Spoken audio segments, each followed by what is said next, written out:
Okay, so let's start in because we do have a pretty full schedule and there are a lot of pieces to go over, and especially in situations like this where the feedback can sometimes go a little longer than the allotted time. So I want to make sure we're going to have enough time to fit everyone in, even the people who are listed as later in the order. So first, thank you everybody here for volunteering for coming to the Theme Interaction Showcase. You know, I've been it's been a pleasure for myself to see a lot of the terrific work that the students have submitted. Really high quality this year and some really wonderful projects. So congratulations to everybody before we start. This is a showcase, and what this session is about is just about feedback for you. Would hope you have a panel of really experienced professionals here who are going to talk to you about your work, and it's a great opportunity for you to hear from them. What we'll do is it's about 10 minutes per project that we're going to talk on. I'm going to share screen. I'm just bringing up the themed attraction site. I've got a timer that hopefully will be working for this too. We're going to have it for about 10 minutes. I'll ask each of the panelists, the judges, to give feedback on that, and then hopefully we'll leave about 2 or 3 minutes for your questions and answers and up and back, and then we'll be on to the next one. So what I would like to do is the panelists here, the judges, if you guys can introduce yourselves in whatever order you choose to go in, just to tell us, you know, what you do and where you're working and a little bit about your experience, and then we'll start right in.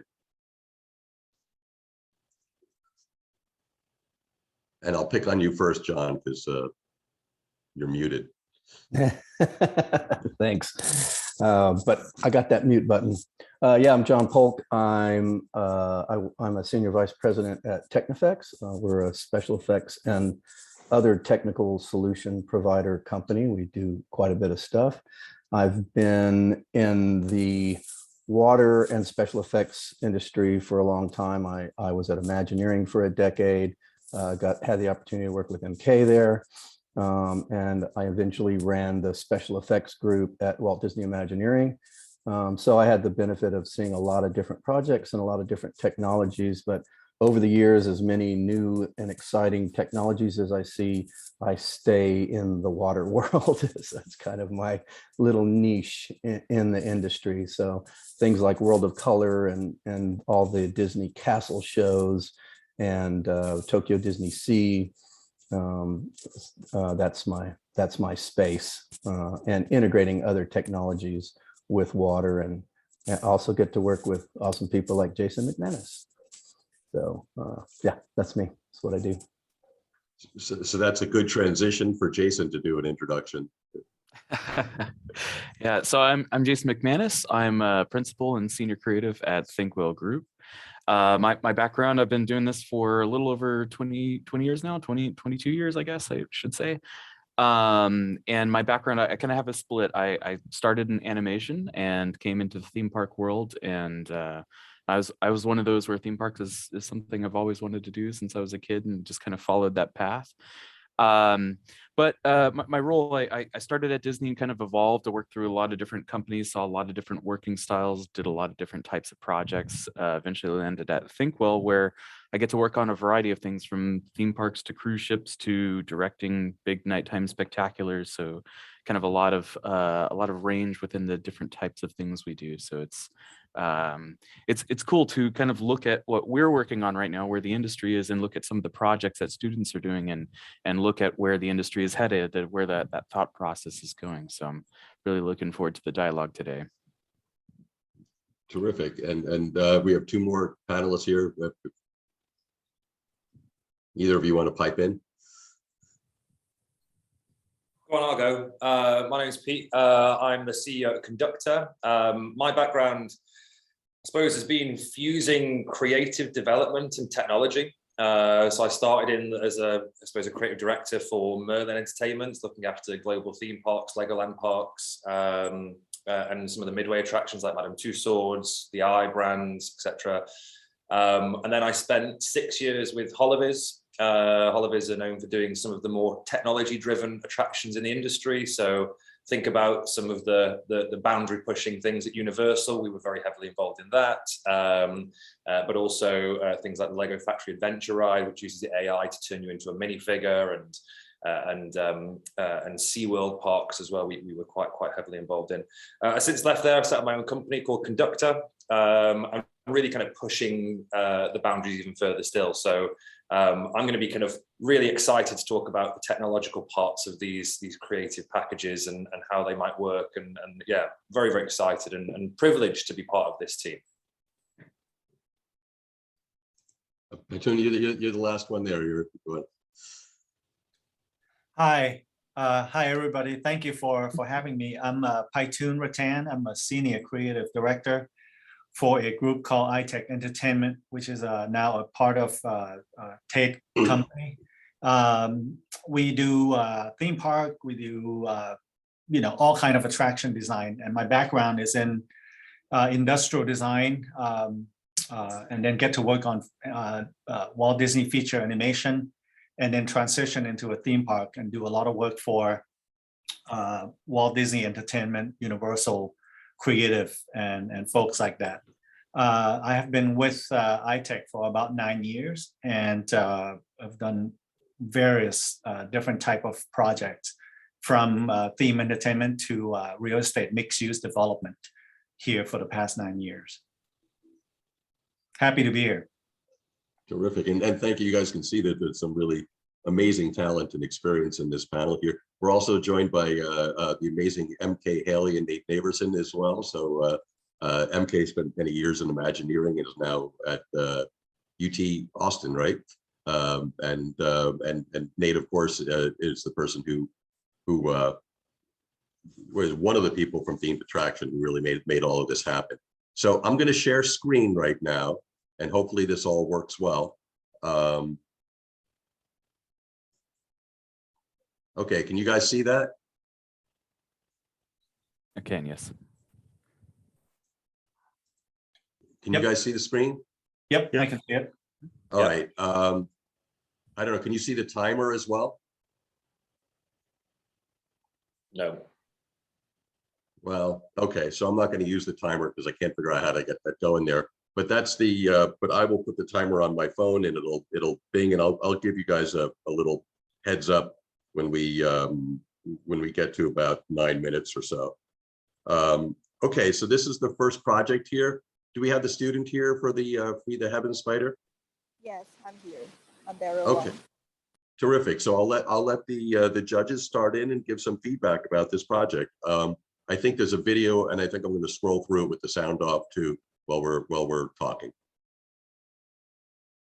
And for judges, please feel free just to pipe in and hopefully give time for the others to speak as well.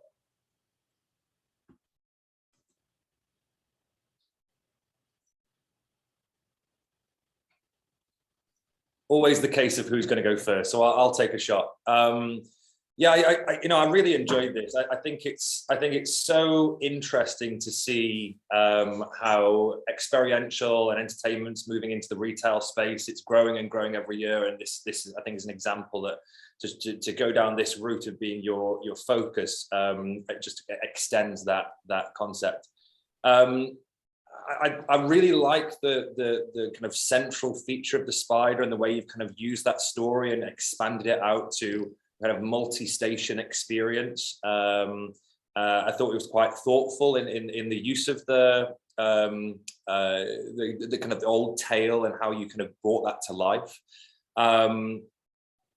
I think it would have been nice to probably see a little bit more development of some of those kind of interstitial activities on the podiums and the carts. But I liked how it had a flow to it, how there was a progression, but at the same time remained kind of open to high capacity. So there was kind of choice mechanisms. So if one area was quite busy, you could move to another. And that was quite thoughtful, I thought, from an operational perspective.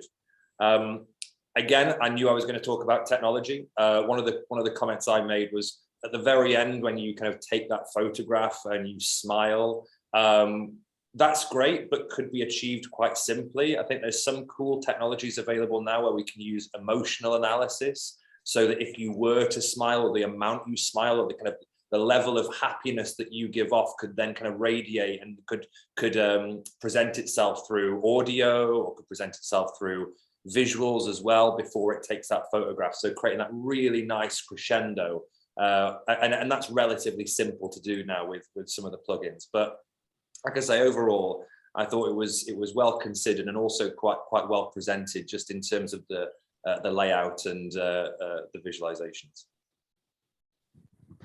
Antonio, you're ready to, you just unmuted yourself. Can you? Oh, no, that's really a nice comment. I think I agree with all of that, but I think one of the things that I thought was really interesting is the storyline that she was trying to do here. I also like the color scheme of her presentation. I think it's quite refreshing to see something like this. What I would like to see though is I know it's in her head, but I think it would have been nice to see the guest experience bubble diagram of some kind that show her thought process on how she start the storytelling and move the people through the space. That's what I got out of this. But I thought all in all is a very, very nice presentation.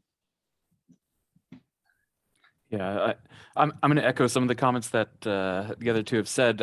I think from a presentation standpoint, this does one of the things I love, which is the presentation itself gives you a feeling of the project. The presentation is kind of art directed to feel like what you're selling in the project itself, and so that's good. And I know a lot of these presentations were created for different reasons. They weren't necessarily created for this this project specifically and everything. So so I think that the presentations are varied for whatever they were originally created for. But this one I think does a good job of kind of giving you the feeling throughout the presentation. From a guest experience perspective, I think the only thing that I thought could have been really improved upon is I think you have this really rich storyline that you very clearly know a lot about. There's a lot of information you can extract from that. From a guest journey standpoint, you're going to hear me say this a lot today. I'm going to sound like a broken record by the end of this, but you have to remember that your audience is coming into this. Some people will know the story very closely. Some people will not know it at all. And so how do you invite the people that don't know this story at all into this experience? And I felt like there's a lot of really rich story detail in the actual interactivity and all of that, but it felt like it was missing an intro experience and then a payoff at the end of this. So what gets people into this to say, this is what you're going to do, this is the story we're basing this off of, this is why you're doing these activities. And then at the end of this, after you've collected all these red threads, how does that pay off? Why does that mean something to you at the end of this to make the whole experience meaningful? I think that would make the whole thing powerful. Not that every experience has to have that 3-act structure, but I think in this case, it really would have worked well to have that kind of beginning, middle, and end to this experience. I really don't have much to add to that. Those are all very insightful reviews, and again, it's great to be hanging with such a talented crew. I agree with I love the stylization and the feel of the deck. I like Jason a little bit. It's like I want it to also just be a free space and not have to be serial for you have to do these activities to get to the next. But the other thing I really do like about it is that it is a culturally important thing. I'm not familiar with this particular event or holiday or trend, but it's nice that it's written around something that's culturally important, and then also thinking about the economy and the economics of the mall structure and how can we help the economy and do something that's required while also honoring a tradition or something that's culturally important. So yeah, that's it. You've all done a terrific job in giving succinct comments, and you've actually left us a little bit of time for some question and answer. And so I think we'd throw it over to the students. Say, did you have any questions for the judges here? Actually, I don't have any questions for now, but those comments are really like fair for me and very helpful. And about the beginning, middle, and the end structure, and also the user journey part, I think that's what I meant. Because this is a short-term project, so that's really what I need to add it into. Thank you, all the judges. Okay, well, that's some terrific work. And anybody else, because we do have a minute or two, if there's anybody else who's observed and I know MK, you might have taken a look at it if you wanted. If you had anything. Yeah, and can I share the notes that groups 1 and 3 have for notes for everyone? So this isn't particular to this particular presentation, but it's just general guidelines for everyone in the world ever. You're welcome. And in particular, especially since this one represented a very specific cultural festival, as some of the folks had mentioned, you can't presume what your audience may or may not know about it. I just sent this link to a friend of mine who lives in Shanghai, and he goes, "This is great. I've never heard of it." So there's somebody who actually lives there who might need a little experience as well. So just our top rules for everyone. Do your research. You want your concepts to be credible, especially if you're working with established styles, cultures, myths, and storylines, etc. Let us know your strengths. If a reviewer knows you're a business major, an illustration major, etc., then those are the skills we're looking to see shine, and we're less concerned about other gaps if that's not your area of expertise. I really appreciated that this one said a project done for this class. So we had a little bit of context as to why it was done. If you're using prepared assets or tools that generate something automatically, that's fine. You just need to be sure and credit those tools and assets so you're not being evaluated on content you are not responsible for. If you're aspiring to be a 3D modeler, for example, there would be no reason to use existing assets, and then no reviewer will be able to accurately review your work. So just make sure that what you're using is very clear. This is my skill set. This is what I want you to see. I use this because it's not my skill set. Please proofread. For the love of God, proofread. Have somebody else proofread it for you. Be sure to review all the submission guidelines. This was a showcase. This wasn't a contest. You know, there's no prizes or anything involved.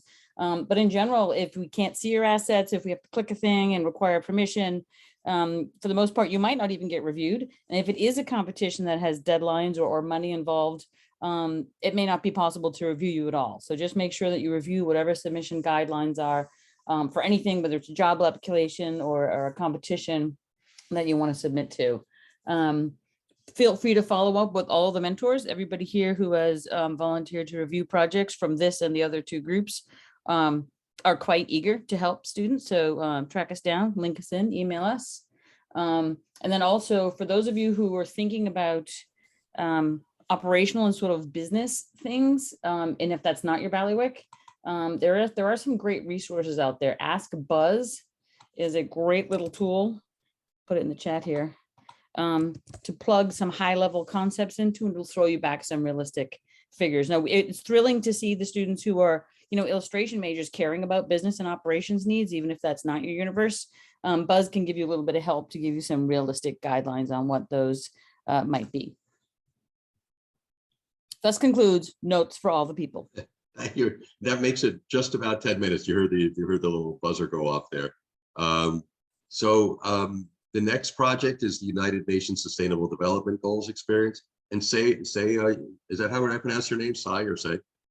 Yeah, Sai is good. SAI, yeah. Okay, terrific. Maybe Jason, would you like to start off on this one, and then we'll do a round to the judges, and I'll start the timer now. Sure.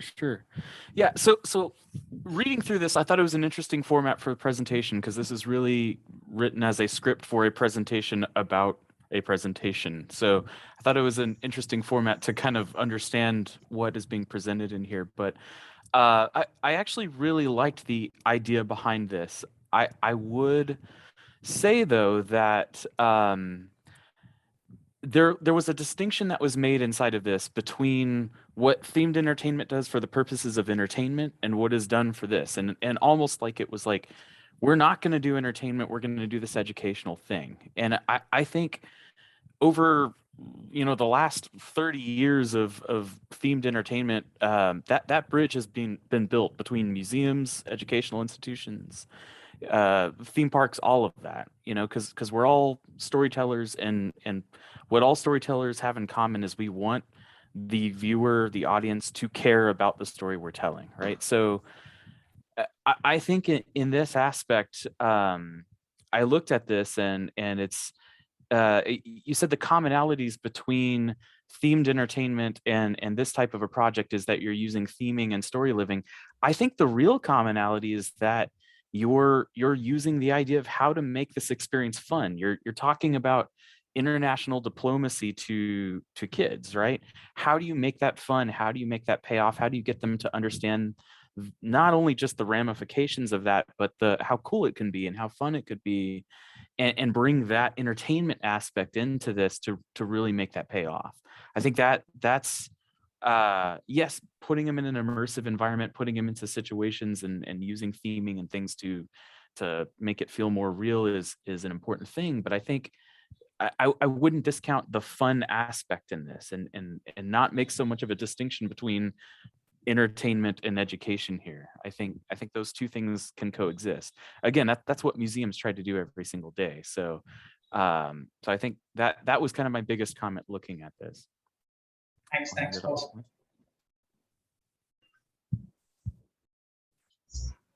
Hey, Jason, you were next on my screen, so I'll let you go. No. Okay, who would like to add in their comment there? I can John, you want to talk? Yeah, I can jump in because I just really agree with everything that Jason said. I think I put a little note that said something like attractions don't have to be solely entertainment while still being entertaining. It is perfectly fine to tackle an important subject like this and use our technology and use our storytelling skills to do something important. But it is helpful if the entertainment part is in there, and you have that. I mean, you do have an experience and a gaming sort of aspect to it. But just want to encourage you that yeah, it's all one world now of how we tell stories and use our technology to do so. So brave choice. Peter, would you like to pipe in there? Yeah, sure. It kind of reminded me of the methodology of Kidzania or an experience we have in the UK called Learning Through Adventure, which is again a thing that drops into schools where there's an alien ship has crashed and actors come in and you have to kind of role play it through. I thought that it was a very interesting kind of presentation style, not one that I've kind of ever witnessed before. What really resonated with me was your consideration of the use of gamification, which seems to be like the kind of the buzzword of every theme park designer at the moment. We've got to gamify it, and in edutainment, again, for a horrible word, but it's always about let's gamify. And there is a nuance to how that's done. And I thought you picked up on that well, where you were kind of saying that it does become overly competitive sometimes, and where there being a win-lose state, is that right? But I thought you considered it and then kind of still factored elements of that in, which I thought was just really, really good. And it kind of shows an awareness of how that can be utilized. I think whether I kind of misunderstood it or not, but you were showing some reference images towards the end of some very, very highly themed sets and scenic environments, which I wasn't quite sure if this was supposed to go on in every school and to use it in a school hall. But I think there could have been a little bit more consideration of the operation of how this would work. How would you get all of those students in, and how would a school fund something that's so highly themed? It would be might be quite nice to look at doing something that's maybe less themed, but more kind of performer-driven, interaction-driven, role-play-driven, which I think you had kind of the basis of there. But as I say, I think some really interesting ideas, and yeah, well done. Thanks. Yeah, I agree with everything all the other judges said. I think when I first look at this presentation, I thought, wow, this is a lot to read, and I wasn't prepared for that. I was traveling on a business trip overseas. I was jet lagging, and I was trying to focus and try to read this, and I don't know what side ultimate goal is in all of this stuff, but if he's aspiring to be a show writer or show producer of some kind, I think he's very thoughtful with his design and his thinking about it. I'm just not sure about the way that he decided or he chose to present this idea. Based on my experience in the past, I would say 10, 15 years, I think unfortunately, I think fewer people are willing to take the time to read and try to understand this type of pitch.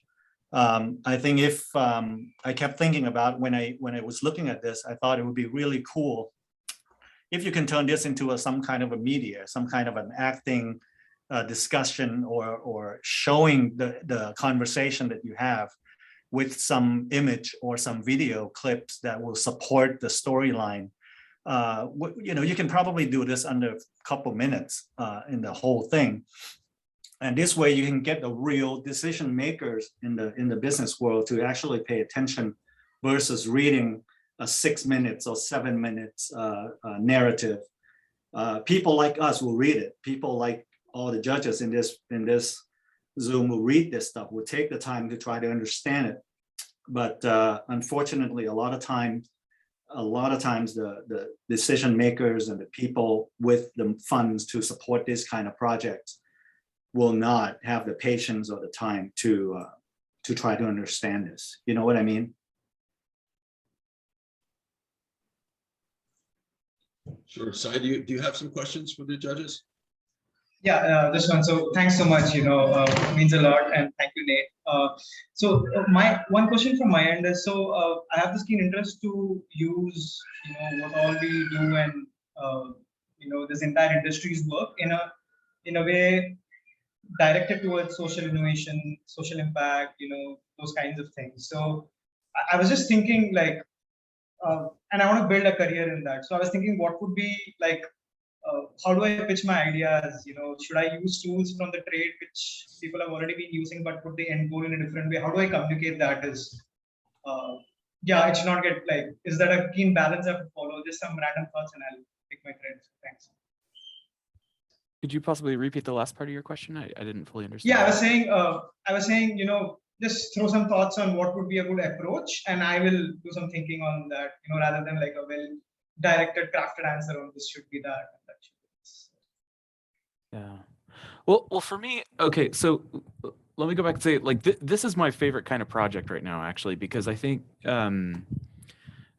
what I tell my students, at least, is what we do in experience design isn't just for entertainment, right? And I think you just look at the world we live in right now, and obviously the world is changing very quickly, and there's a lot of stuff happening, and I think it needs people to understand the situation that other people around the world are going through, and the sort of social interconnectivity that's increasing, I think is very important, and I think it requires us to have empathy and to care about situations going on elsewhere to make an impact. And I think the best way to do that is to not only tell stories, but create experiences where people can see, feel, experience what other people are going through. So I think what you're leaning towards, showing kids a way that this type of stuff can work and putting them through that experience is interesting.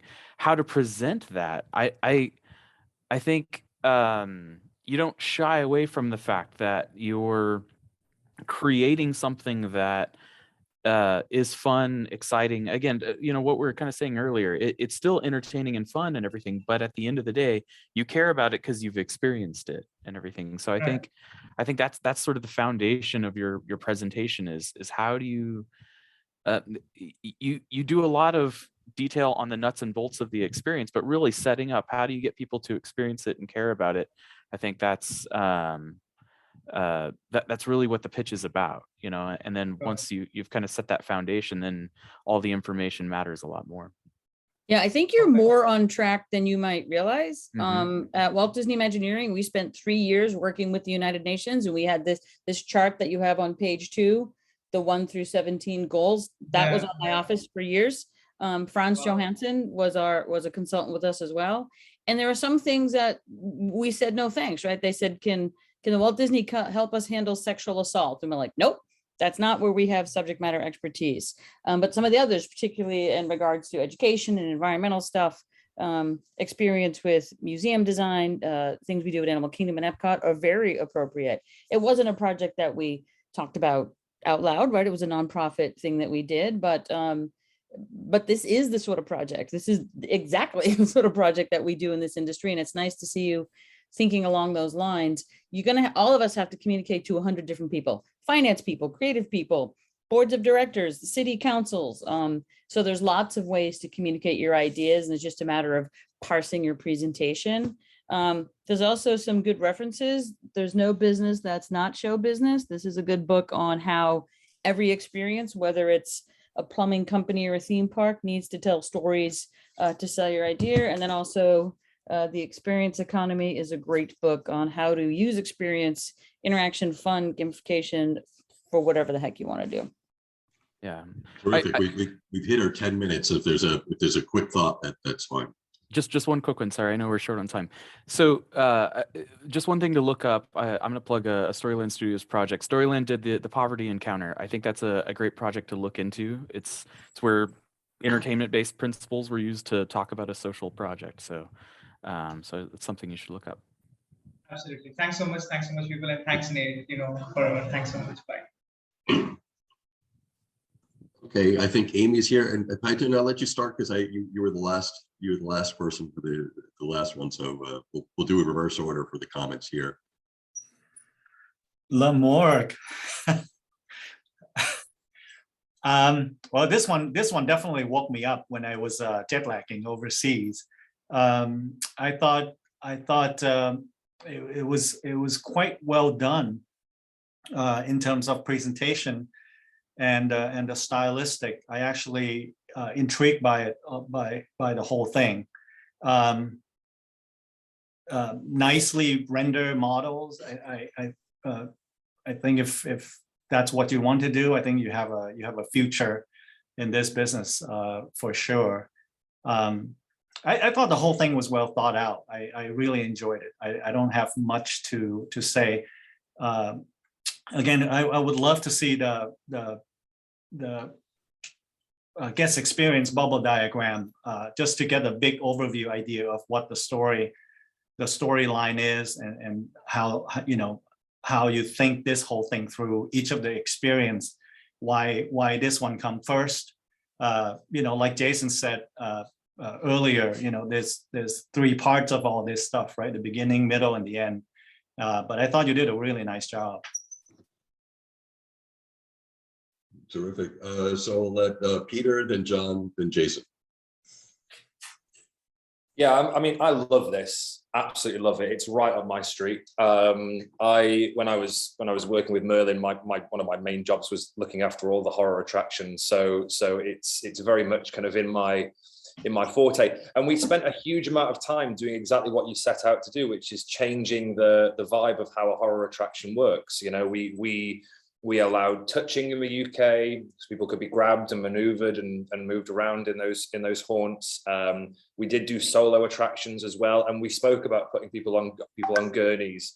We even did an attraction at Thorpe Park many years ago called The Passing, where we kind of simulated someone dying and being buried alive, and did that whole kind of the screen effect that you captured in there. So. But I thought it looks great. I thought your design was very thorough. You put considerations for operational staff, throughput analysis, which I thought was really good to see as well. Some parts in particular I loved. I actually really like the observation chamber. It's so difficult sometimes to convince people to come into dark rides or dark attractions, and so having a little kind of window into what's going on, I think is a great selling point and something for non-riders, non-participants to see. I would say that the biggest concern that I have is I think your operational numbers were slightly off. The thing with something of this scale is it lives and dies on its budget, and this is a big budget experience. I think you mentioned some pretty good ROIs. You were saying a dispatch of around 15 seconds per person, but then later on, I think in the oven or in the burial, you had a 60-second scene which was divided into two, so at least 30 seconds per scene. So that's going to stipulate what your throughput is based on the rest of the attraction. So actually, your throughput analysis was half of what you said it would be based on that 15-second dispatch. And I also think you probably needed more hosts and performers to facilitate the moving of those gurneys around. So I think with something like this, which is wonderful, it's about probably for me going back to the realities of what that would take and probably testing it, maybe bringing some of the expense down a little bit. The great thing about putting people on gurneys is you could have sections which are completely in the dark and do an audio experience using kind of these incredible spatial audio systems that are being created. So, I mean, I could talk about this for hours, but yeah, and I thought generally a really, really good job. Yeah, I agree with all of that. I can be brief because I think Peter hit all the high points. The presentation hits everything: story, mood, layout, guest experience. The video fly through is great. There's narratives for the scenes. And I like the fact that you had the economic part of it and the operations part of it. But even in your presentation at the top of that panel, you said, yeah, this probably doesn't work on the gurneys, so maybe it does have to be a walkthrough or something like that. But it doesn't discount the effort that was put into the deck and the presentation or the thoroughness of the presentation. So the only thing I differ with Peter on is this is not my cup of tea. I would be sipping coffee outside while my wife and my eldest daughter go through it. So, but anyway, great job on the presentation. Yeah, so for me, this is my cup of tea. So I work on a lot of haunted attractions, so I think this resonated with me a lot, and I want to just congratulate you on putting so much detail and thought into this, because I think a lot of pieces of this were thought out and very well thought out. So I think that was pretty good. In terms of how to improve upon this, I think there's kind of 3 small points I can mention. Just from a guest story standpoint, I think the only thing that was missing in the story for me is, why are we going into this experience? We're going into the morgue. Why are we volunteering to become a live cadaver inside of this? That's the one sort of leap from a guest experience standpoint that I felt like I was missing. If you're going into this kind of hyper immersive experience, what is that invitation for you as a guest to come into the story and become part of that? And I felt like it was kind of alluded to, but I felt like that could have been stronger. From a haunted attraction standpoint, I felt like the pitch spent a lot of time at the beginning saying why other, especially like theme park haunted attractions, are bad, because they have maze layouts and they kind of pulse people through in these large groups and things. I don't know if you needed to take such a negative approach on those, because what you're trying to do with this and what theme parks are trying to do are very different goals. They're trying to pump capacity through those and trying to give a haunted experience with a lot of people very quickly, whereas this is trying to give an intimate experience. And I felt like that's the selling point you should lean into, not necessarily building such a negative case for the others. I felt like that was kind of unnecessary. Your strength here is, we have an alternative to those types of attractions with something that is a little bit more intimate. It's different than everything else out there. And I think you could have leaned into that. And then as Peter kind of talked about the logistics of the operational side of this, actors are by far going to be your most expensive component inside of this. So how many actors do you need? How do you move them around through the space? Looking at the layout, there really wasn't a lot of provisions for corridors to get scare actors between scenes. So you could possibly use this actor in another scene or kind of double them up. And I think if you were to look at how do you get more efficient with performers in the experience, I think it would just plus this up. But honestly, so many good things were done inside of this. Those are just little cherries on top of a already great experience. So good job. Terrific. Amy, we have about a minute and a half if you have questions for the panel. Just wanted to say thank you for reviewing it. I know it's a lot of work to go through all these projects. But yeah, this was for my thesis, master's thesis. I worked with Peter on this, and it was, kind of just talking about how mazes, are just an industry standard. So just kind of changing that paradigm a little bit. Yeah, it definitely agree with you. It's not the same as theme park and trying to put, thousands of people through per hour. So it was definitely more of a standoff thing. But yes, thank you very much. I appreciate it. Okay, terrific. We actually finished a few seconds early, so Amy, great job. Obviously, I'm partial because I've been looking at this project for the last year, so a terrific job. Okay, so our next is Lantern of Life, and I'm going to pull that one up here. And here we are. So Matthew, are you here as well? I am here. Oh, terrific. Okay. I'll let the panelists start in here, and I'll start the 10-minute timer. Whoever would like to chime in first will be fine.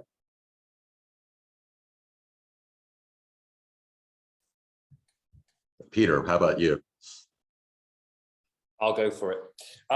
So yeah, I loved watching your development process for this. You really kind of considered so many things that I think a lot of people who think of theme park designers think, oh, cool, you draw it and then off it goes. All of the technicalities were really well considered. I particularly like your choice of material for the diffusion of the character. It kind of makes it feel quite believable and kind of within the world that you created. I thought your consideration of where the projector goes as well to make sure it's hidden was well done, and obviously that takes a little bit of work just to kind of scale and skew the imagery and make that work as well. One of the things I would say as a kind of I suppose a bit of constructive feedback, it wasn't totally clear on whether the story of the kind of lantern people was for the lanterns only or for the wider attraction that you're in the queue for. If it's the latter and it's for the wider attraction, then ignore what I'm about to say. But if it was mainly for the lanterns, the story world probably felt too expansive for the kind of the presentational format that you had, which was the lantern itself. I think it would have been really nice to focus more on kind of what those characters could be doing and the action that could be taking place within the lantern itself. Kind of spoke about them losing their homes and leaving the lanterns and all that kind of stuff. But let's talk. I'd like to see more focus on what happens inside the lantern, and then expand that to think about all the kind of visual gags that you could play around with. The idea of stories that take place within that space. So whether it be one running around and maybe you put a little motor into the lantern and it starts to swing as well in conjunction with the motion. Maybe you have multiple lanterns and it's all about them jumping from one to another and continuing that story as you move through the queue. But as I say, I thought it was really, really well considered, and you really have kind of like put the whole thought process down there. So yeah, enjoyable to read.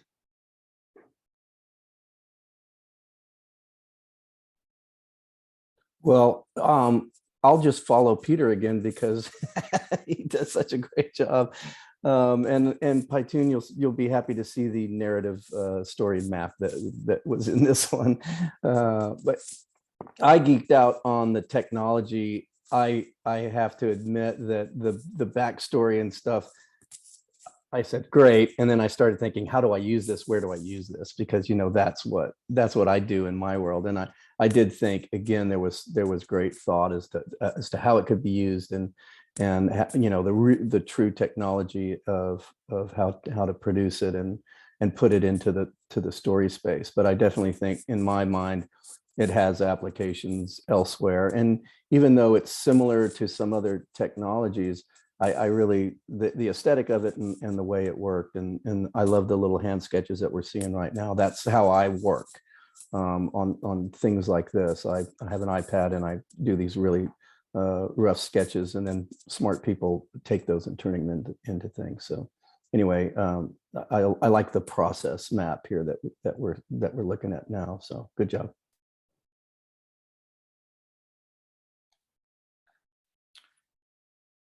I go.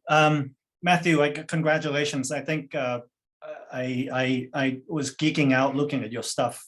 We have the same background in industrial design, and you actually display all the good quality of a good industrial designer. You thought this through. You actually did some really wonderful prototyping and see what works and what doesn't work. Really, really well done. I was really impressed by your stuff. I agree with what Peter and John said. I think if you can somehow add a little bit more depth to your storytelling to this project, I think that would be really, really cool. I love all the sketches, by the way.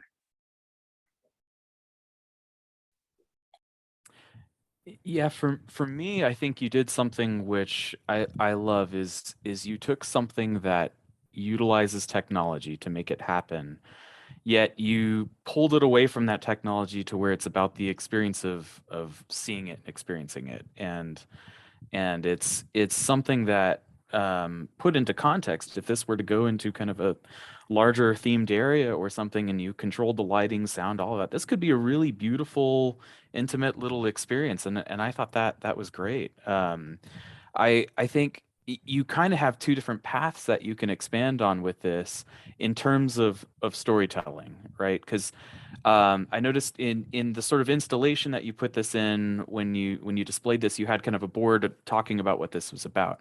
I think getting away from that, if you didn't want guests to read a single word to understand what is going on, how do you do that? How do you tell the story where people come up to this knowing nothing, and they either are rewarded for asking questions and getting sort of feedback and having that interaction, or it's just telling a story and you just sit back and kind of enjoy it. And I think putting a little thought into how people experience it and start to read and get those little breadcrumbs of the story, I think that's where the next step would come in on this and everything. But I have to say, I really love the whole idea of this, and I think it could be a really beautiful experience if it was put into a variety of applications, whether it was in a queue or just as a standalone experience. I think it could be its own thing as well.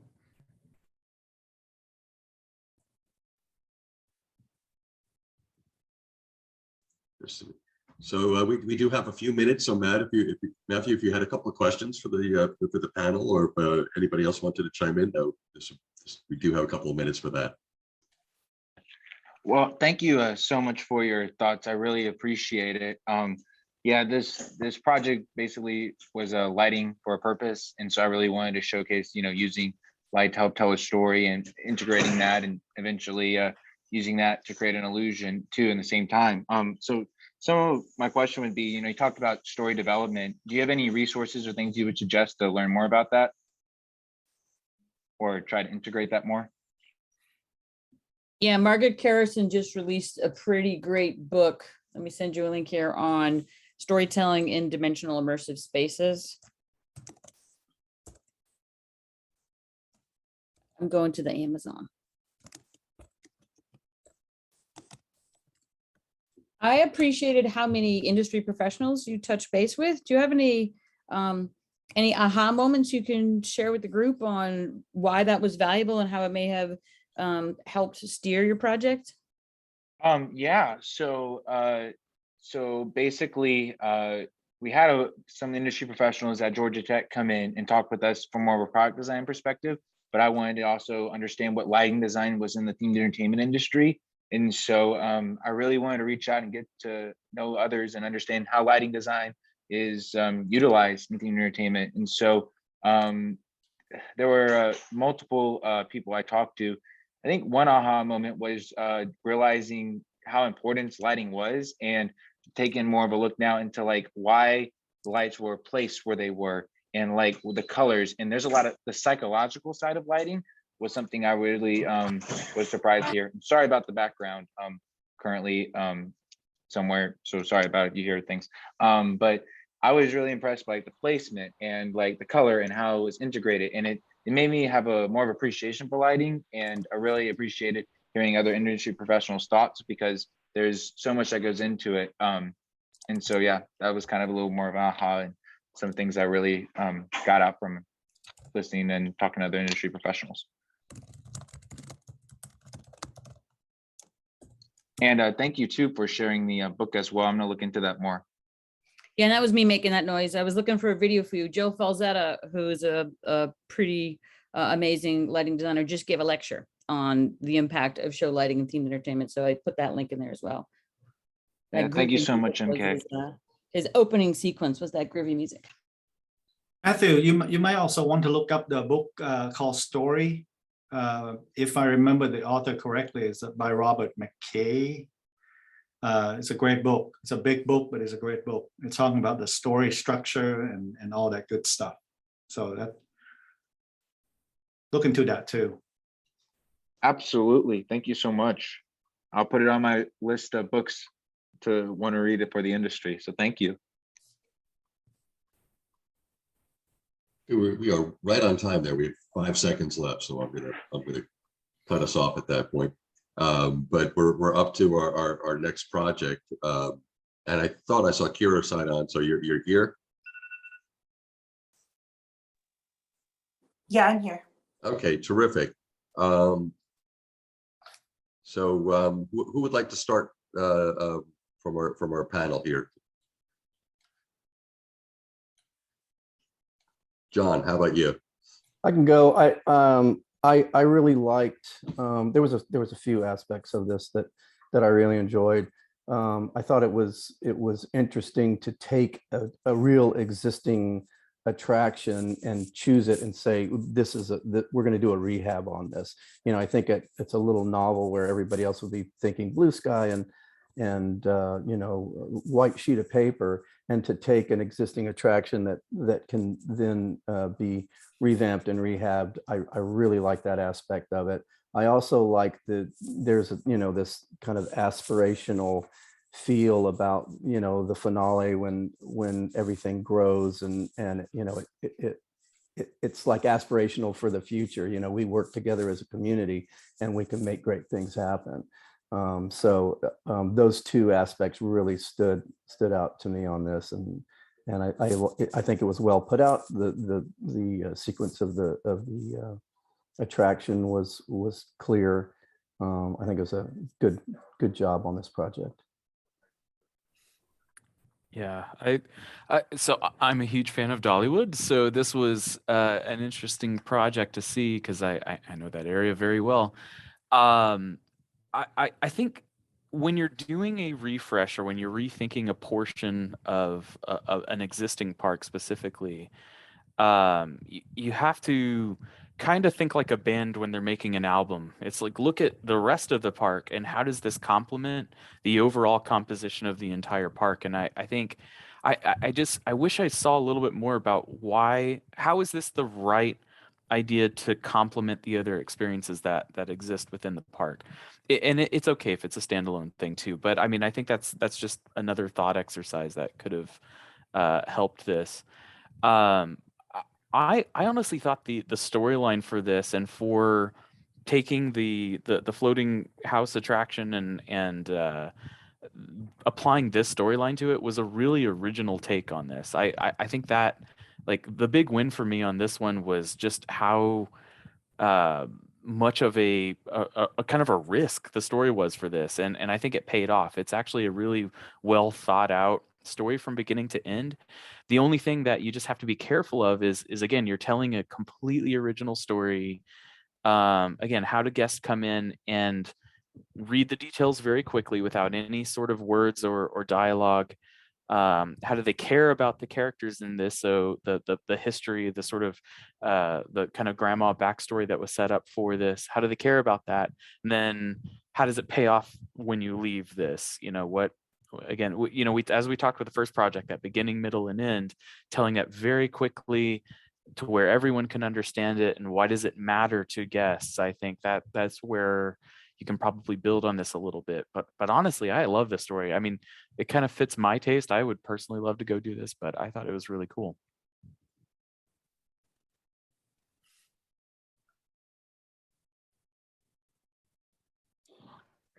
Yeah, I think echoing some of the comments, I think it was probably for me, one of the most rounded concepts that we looked at, kind of start to finish, felt kind of very well thought through.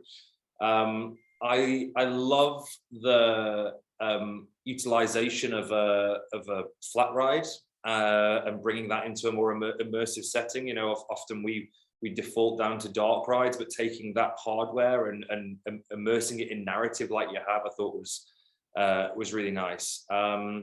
Great use of kind of technology with the reveal of the gardens at the end. Just a practical point, obviously, if it's a really horrible day outside, I don't know if you get bad days at Dollywood, but if it's not good weather, you've got that wonderful reveal of the gardens. If it's not very nice, it might kind of tarnish that a little bit. So there's just a little kind of consideration for that. The only kind of comment I would make is some of the sequencing of events felt a little bit off for me. The clock feels to me like a bit of an inciting incident. It's the point in which we kind of go back in time and go through that portal. But we've already had the kind of reveal and time jump prior to that as the room restores. So it kind of felt like we'd done a reveal and then we do the go back in time reveal again. And that mechanism felt like it kind of came a little bit too late. Maybe that should happen one stage before we go into that room and we see time reverse. But yeah, and I thought overall really lovely use, consideration of the space, and I love the little kind of seed idea as well on the seed paper. I think that's great.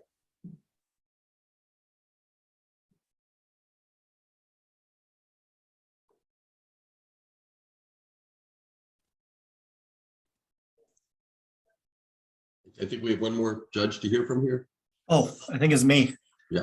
I like this one. I enjoyed it. I think I agree with everything that all the judges said.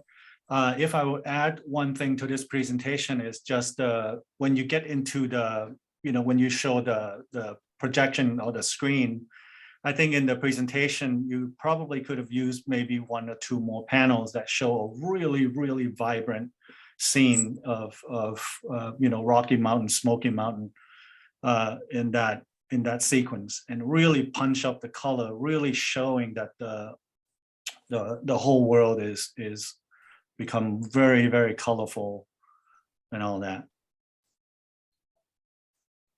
But the rest of this is great.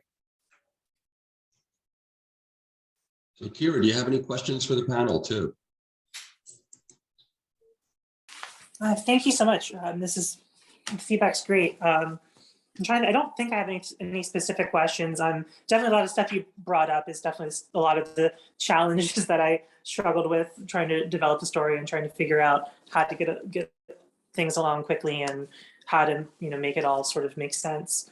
But yeah, I don't think I have any questions. So thank you. I'm going to pick on one thing just because it's on screen right now. So there were two projects that referenced the Bell mirror effect at Disney World as an entrance, and it's a cool effect. I think it's great, but I think use that as inspiration for how else can you get into an attraction, right? Because having worked on that effect, I can tell you that was one of several ideas of how to solve a problem, how to get you from this location into this location with no sort of story leap in between, right? And so I think it's looking at this, I think you had a lot of different options for how to get in there. And not that this is a bad option. It's a cool effect again, but I'm only picking on it because there were two projects that referenced the same thing, and I feel like you have an unlimited budget here, so just shoot for the moon of how to get between things when you need to do effects like that. Yeah, that's fair. It actually wasn't the first idea that I had. It was kind of later in development, so that's funny. And I'll go ahead and just pick on Disney because they just duplicated a transporter effect that another attraction did. So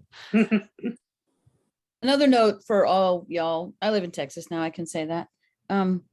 We're asking, some of the feedback we're giving is usually the sort of feedback we give to a team of like 20 to 200 people, right? And then there's one person, this batch is one person or small teams. And so we're like, these 9,000 things you did pretty good, but this one thing, maybe you should look more at that. So we get that, right? We're just saying in the universe, these are, and when you have your team of 1,000 to build this, hire someone to maybe help on that part. Yeah. MK, I didn't actually hear your thoughts on this. I'm not a judge on this. I'm a lurker. Oh, okay. I adore the fact that you clearly understood the topography of Dollywood. Dollywood is in a very bizarre location, topographically, and you use that to really great effect.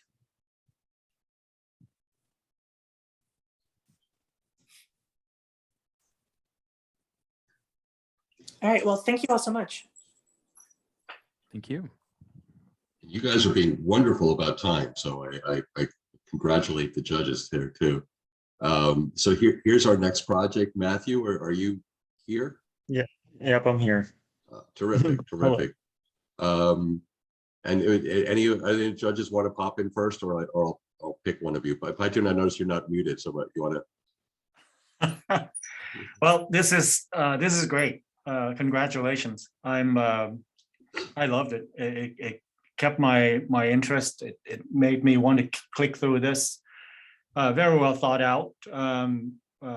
Great illustration, great concept art. It's cool. It's going to be expensive, but it's really, really cool. So I don't know. I don't have much to say. It's a good pitch deck. I think it's a good storytelling. You put a lot of effort into creating the characters, the theme, and the world. I'm a big fan, so it's great. Yeah, I thought the same thing with this. I thought this is a super detailed world. You've thought through the story so well and really built an original story. I mean, you said at the beginning you set out to do something that was a story that people haven't heard before, and I think you largely succeeded with that. I think the only challenge or risk with that is, again, you're telling a story that nobody knows coming into this. Everyone's coming in cold, so how are they going to understand all the pieces? The one solution to that is shows, right? Shows are a longer form thing where you get to tell characters, you get to put music and a lot of things to it to tell people how to feel about characters and things. The only unfortunate thing is the nighttime shows at the end of the night and people have to come into the land. So the other thing you can do that I think could have been expanded on a little bit is area entertainment. How does food and beverage play into this? How do in a land that's this detailed, how does literally everything that you interact with, from cast members to the food you eat to the things you buy, how does all of that sort of lend itself to understanding this world a little bit better, to where you don't have to read a book or anything coming into this? And then if you don't know anything about these characters, how is it still a fun experience too? Like what is the payoff for people that aren't going to invest in learning about any of it, So I think that's those are the only little expansion areas inside of this, but I mean, I was blown away by the storytelling in this. It's really good work. Thank you. Yeah, I loved the kind of combination of ancient Egypt and the solar system and galaxies, and I think that crossover, really permeated through your art direction, which has created such an original canvas for you to play with. I love that. I'll be honest, there were times when I found the story a little challenging to follow. And sometimes what I tended to do is take a big chunky story which you've got and then just keep distilling it down until you get what we call a compelling proposition, which is like a whole thing summed up in one sentence.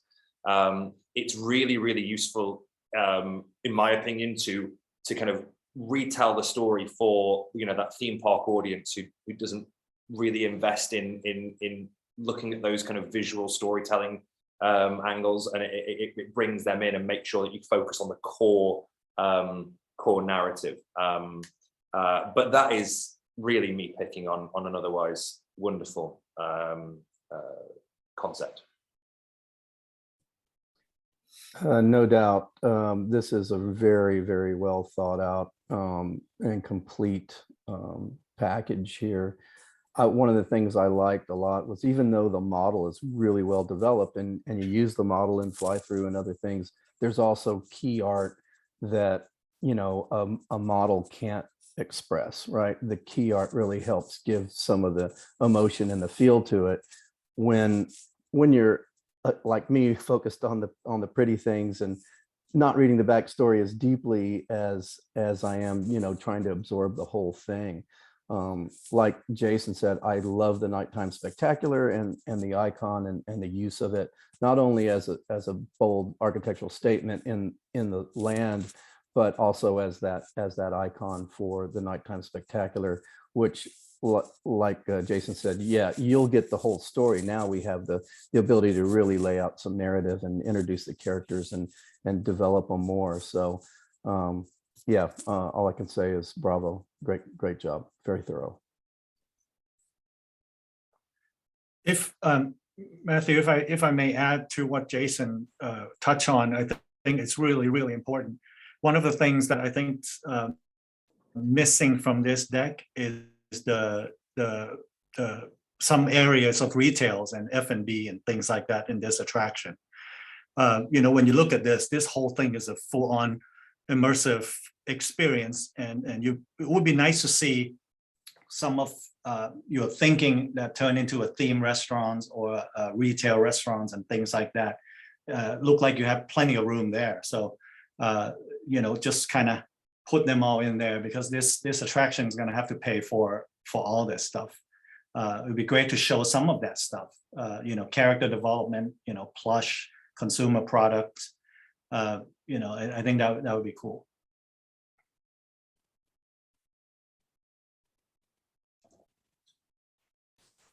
Well, Matt, you got some very positive feedback, but do you have any questions for this panel? Because we can get into this in more detail. We have some time left. I would say most. Sorry, there's noise. With the problems that I had, like the timing, I think it was just for me because we only had one semester to work on it, and I with the restaurant stuff, like I definitely wanted to go all into that, but it was about time. So thank you for the feedback on that, because maybe I can go back and just still work on it now just for fun and stuff like that.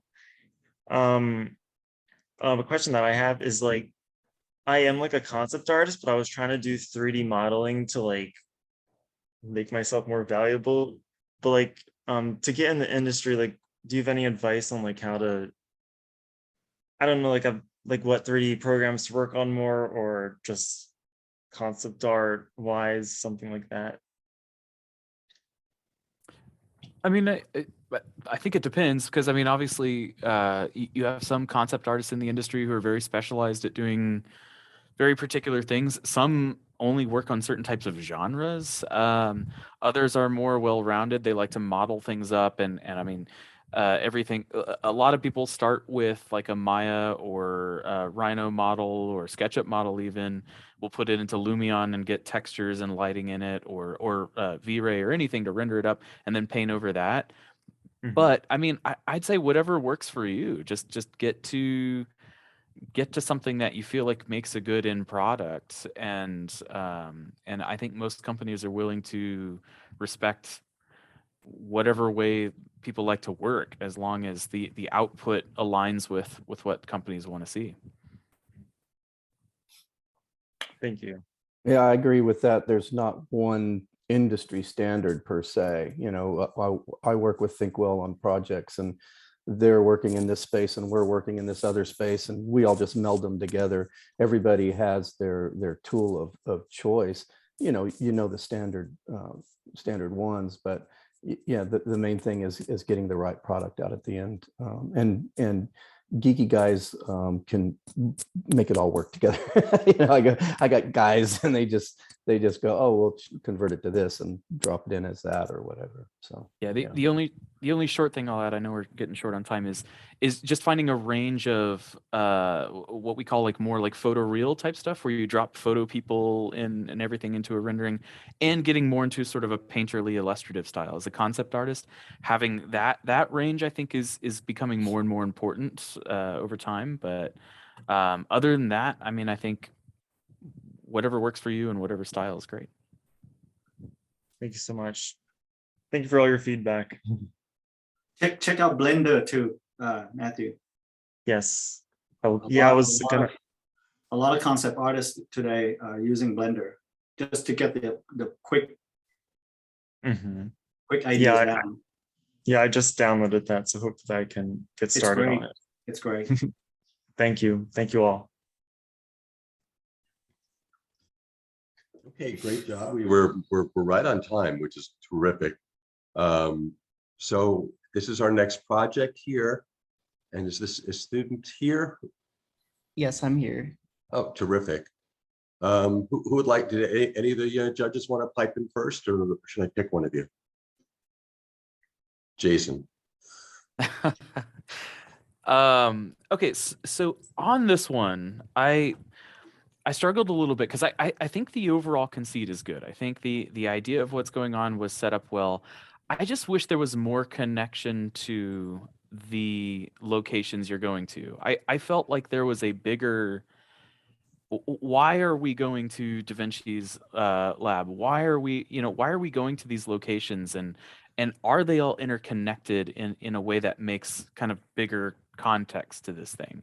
I felt like that was the one piece of this that was missing for me. If people can go to different locations and do different things in each location that's kind of tied into the backstory and everything, I think that would have elevated this.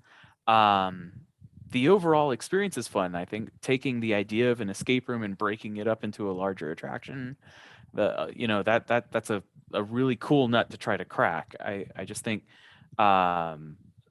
you could have expanded on why we're going to, as you said, the Great Depression. Why are we going to these locations? Why does it mean something in the grander scheme of things? Then like some of these locations too, like when we go to the Great Depression, you're saying the Great Depression, but we go to this big opulent sort of theater lobby. That felt like a disconnect to me. It felt like some of these spaces should have been smaller and more intimate, and some of these could have been larger. But that's just getting into nitpicky scenic things.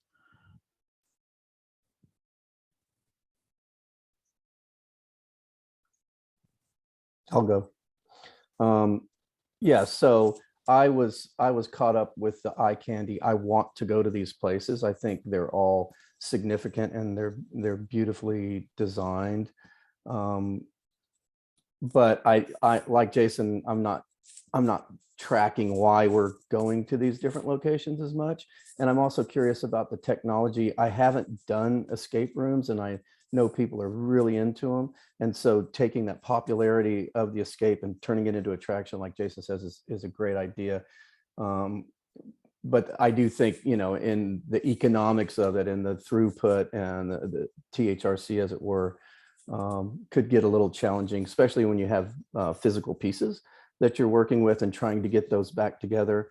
The only question I had is what happens if they fail at their task, but I'm not an escape guy, so I don't know how that works, but the environments and the use of technology, different technology in the different places, I think is very cool. And these are places I want to go see.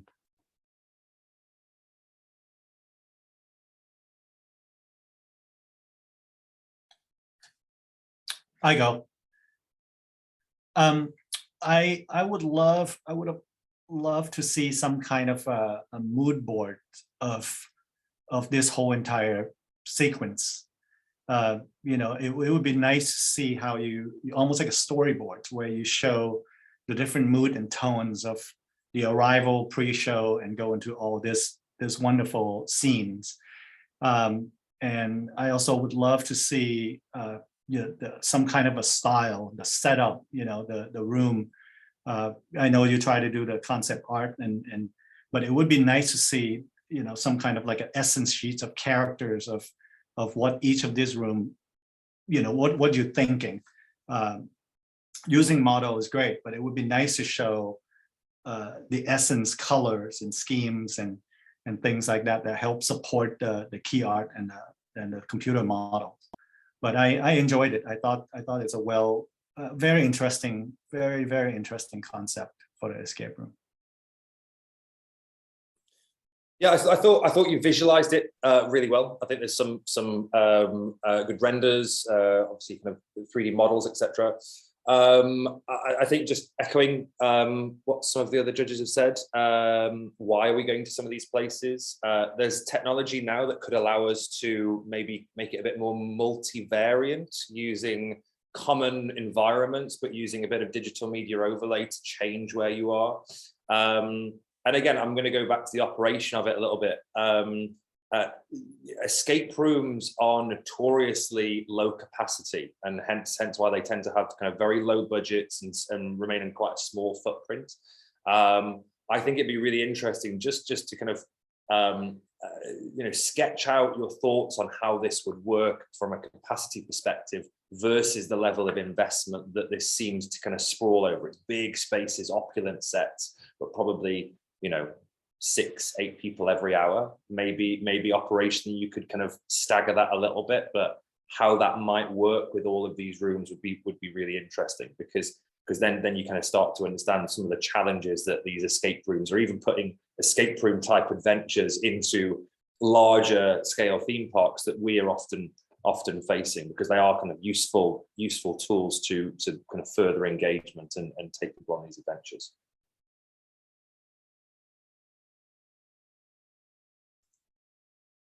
Okay, some great feedback. Do you have any questions for the panel? I don't have any questions, but thank you all for like the really great feedback.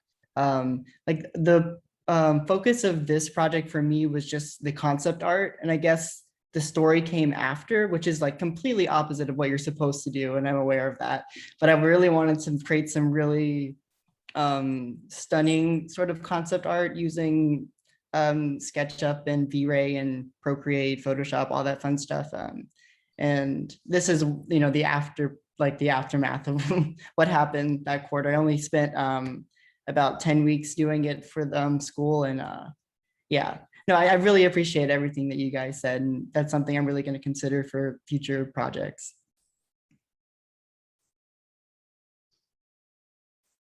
Great. Anybody else with some comments or questions? Yeah, so knowing that context a little bit more, let me dive in on another thing, just from a concept art standpoint, right? Because I think some of these pieces, if you were to just look at these, like this piece that's on screen right now, I think we get a sense of the place, but what are people doing, right? What does this image actually say? And I think this is a question internally, you know, I think a lot of these companies that you're looking at here in the judging panel, we all ask this question all the time. It's like, what are the pieces that we're putting out actually say non-verbally? Like, what are the people that are in the frame doing? How are they reacting to the space? Do they have a surprised look? Are they scared? You know, those are, that's how you can really push concept art to sell the experience overall. So even if it wasn't meant to tell kind of a larger narrative, I think if you want to elevate the concept art in this, I think that's it. Like your figure should be reacting to like the fog coming out of the door here, and that would just push it a step further.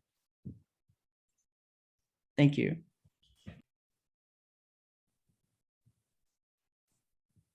Okay, terrific. I'm gonna hop over. I think the Bishop Hotel is our next one here.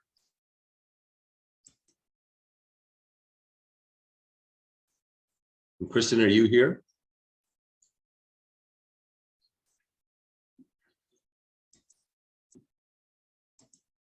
Okay, I think we're being recorded, so you guys can still give your feedback, and we'll obviously we won't have a question from her, but you guys can record, give your feedback, and we can play it back at a later time for her, or she can play it back. So John, do you want to start in, or? Sure. I really like this. This is the kind of thing, because, you know, I've spent many years traveling, and we all do it, and we all go to locations, and everybody says, did you see this or did you see that? It's like, well, no, I kind of was at the hotel and I did a couple of things, but I didn't do everything. And the idea of having the environment, the feel, and the history of the area right there in your hotel is really great concept to me. I really enjoyed it. I thought the guest experience was well thought out, and the sequence through, and then having the museum aspect and that helps tell the story of the area would be great. I would love to come to this destination. For any criticism, I mean, it's a pretty brief and it's pretty sparse. It could get deeper, I think, into telling the story of how this really impacts the guest. And then and this is a general comment, not just about this one, and we've touched on it in other contexts, that the economics seem to be like, oh yeah, and this is expensive and I don't know how much it costs, you know, having in decks like this, having that economic part and that capacity part and how many rooms and you know what the average cost would be beneficial. In the real world pitch, you know, it's going to have that backup of how does this immersive environment pay off and make it a viable attraction. But I really like it. I want to go here.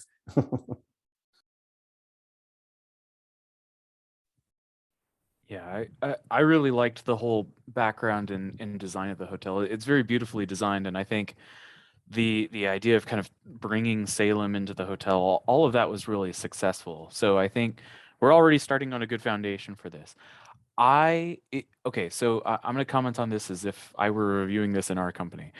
I would try to push this. I would question whether in an experiential hotel, whether having a museum is the right idea, or is the hotel where you can learn about the backstory of Salem and all of this without necessarily having to do kind of a traditional museum inside of this. Like, how do you explore this hotel? How do you find information? How can you push experience to drive you to go see every square inch of this hotel? And that's how you find things. That's how you find artifacts. That's how you find all of this, especially in Salem that has this kind of mystic quality to it, where you can really sort of turn the experience on its head. I think that's how you could have elevated this further. Is the museum just felt like an older idea that wasn't necessary in the overall grand scheme of the experience here. Then the only other comment is I just wanted to see, what else do you do? What is the arc of your stay from check-in to staying in the room to check-out? What else happens, and how does that add up to kind of a larger hotel experience? Is it more role-playing based? Is it is the room a respite from the Salem experience outside of the hotel, so the room is more kind of pulled back from that? Those are all kind of questions that I would have liked to have seen answered in this, but overall the design and the foundation of this is great.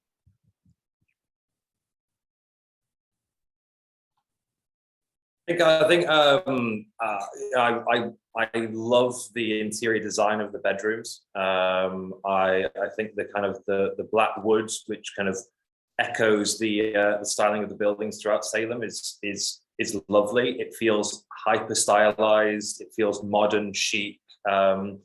I would have loved to have seen a little bit more of that permeate through the rest of the hotel. I don't know the area that well. I don't know the architecture that well, but there are some of the rooms that I felt were maybe a touch cluttered. and didn't feel as stylized. And I think to Jason's point, you know, pushing that idea, that notion, and kind of taking that museum and actually letting that permeate through the fabric of the building itself, I think is a really, really lovely idea to enhance this kind of one step further. It kind of had kind of vibes of Winchester Mystery House meets a hotel, which is quite a fun concept to play with.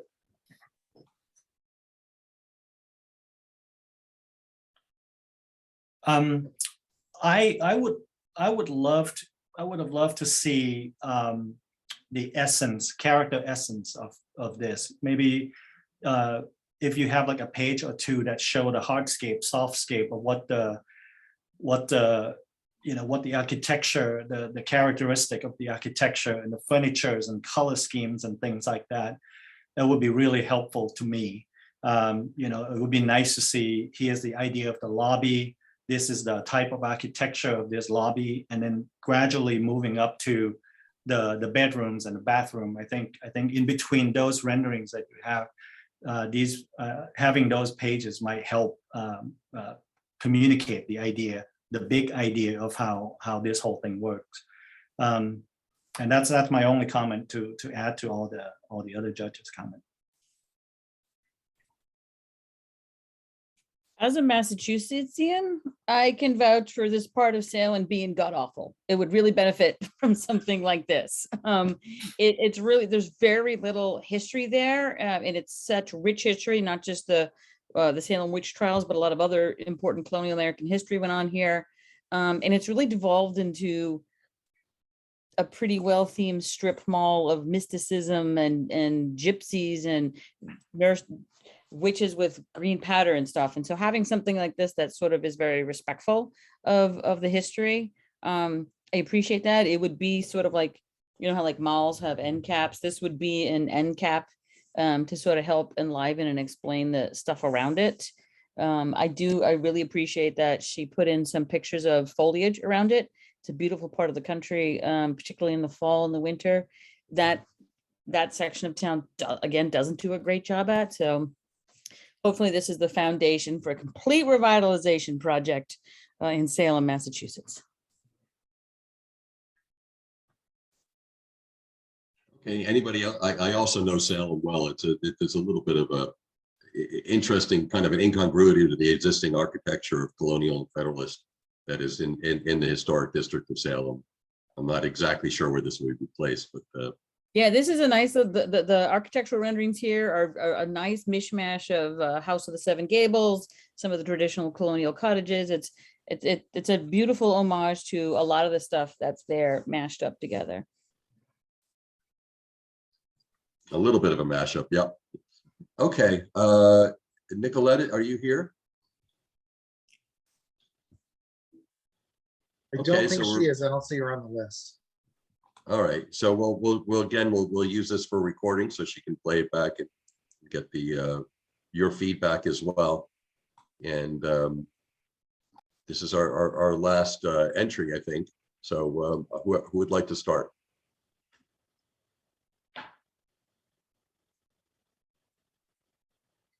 How about you start, Peter? Is that good? Yep.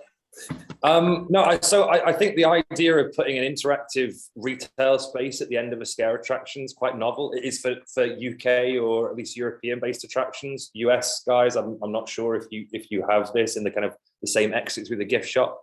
I think the interaction elements are lovely. The idea of scaring your friends, it reminds me of kind of like the Mummy queue line, being able to kind of pull pranks and activate things around that retail space is quite an interesting and unique proposition.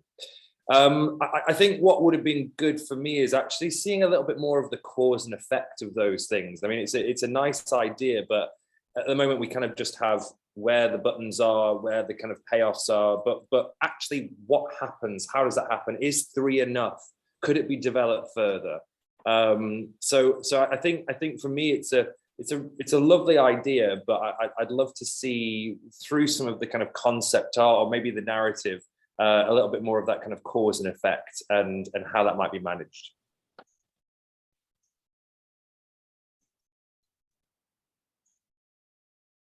Yeah, I think for me, I wanted to see more detail that, or let me back up. I think giving reasoning for why all of these gags are happening, I think is the missing piece. Like, who owns this cart? Why is this cart doing these things? Why are you coming up and triggering these things? That's kind of the first level of foundational story to this. Now, this is coming at the end of an attraction, so I'm sure the attraction would tie into this, but you have the opportunity here to kind of tell a little micro story within a merchandising cart, which you don't get to do very often. So that's an opportunity here. I think the other challenge with something like this is you have the balance of several different things. You have the needs of selling merchandise, so it has to still function as a retail cart that shows merchandise in a way where you can easily get it, purchase it, all of that. The second thing is you're going to have crowd control issues with this, right? How do all of these gags, how does some of the gags happen for everybody? How do you reserve some of these to where you have to discover them? They don't happen all the time. We always talk about the wand interactives and the Potterlands at the Universal parks, and how do you avoid people queuing up for one experience that just keeps repeating over and over again? How do you make these things a little bit special to where you have to discover them, or you don't have people lining up just to do that thing? So it's a challenge trying to put interactivity like this within a cart, but I think it's something you started to tackle. I think you could just push it further now.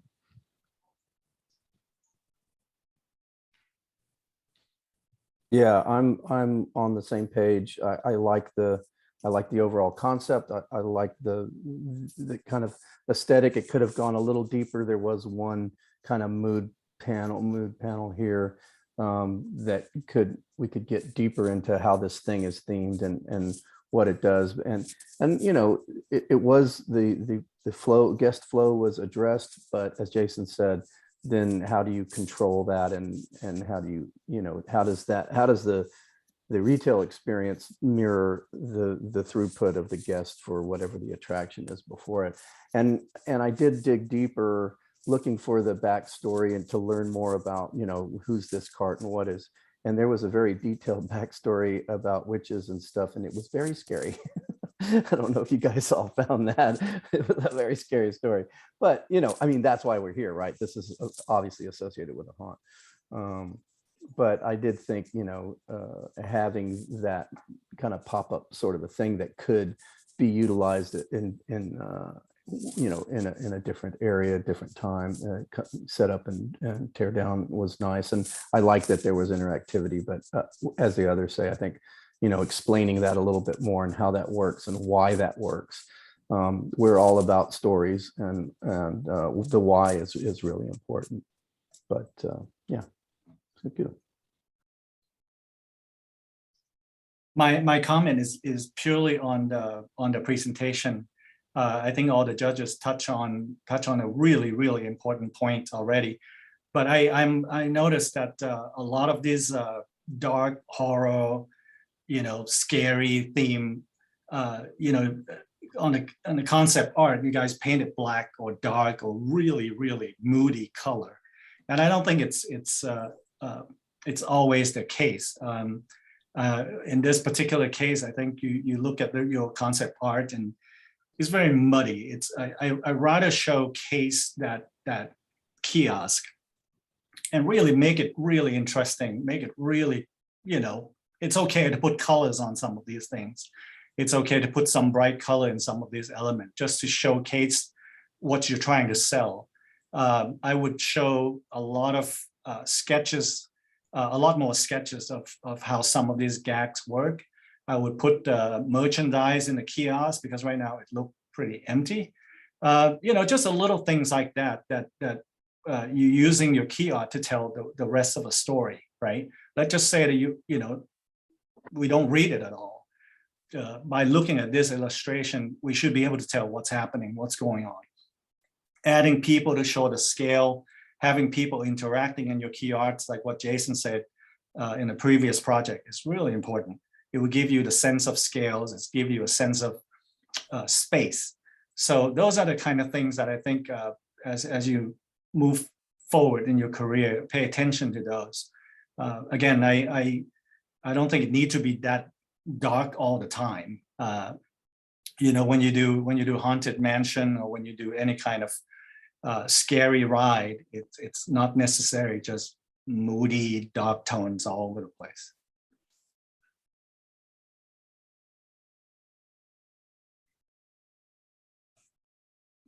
Well, thank you. I think that was our last piece there. So I'm sure that we'll be able to send your feedback on to the students.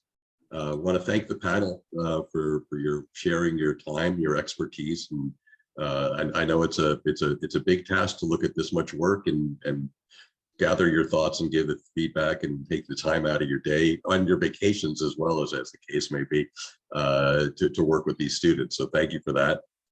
Thanks to MK, Chris, Nate, really making all this happen is really fantastic. And congratulations to the students that are here. You guys submitted some really wonderful work, and it was a pleasure to take a look at what you've done. So anybody else with a couple of comments before we sign up? Yeah, so just as a reminder, I know there's only a few students left on here because it was the individuals, but that being said, we have all the scores in, we're compiling them. Jesse is working on that. We should have them released tomorrow in terms of the awards. Again, it's kind of county fair style, so we try to put things on equal playing fields, but all those will be released tomorrow. But I think everyone here who did projects, you all have great futures in this industry. So I just want to thank you for putting yourself out there. That's brave. And thank you also judges for being willing to help the next generation. Well, thank you to everybody. This has been really successful. Have a great rest of the day. All right. Thank you, all. everyone. Thank you, guys.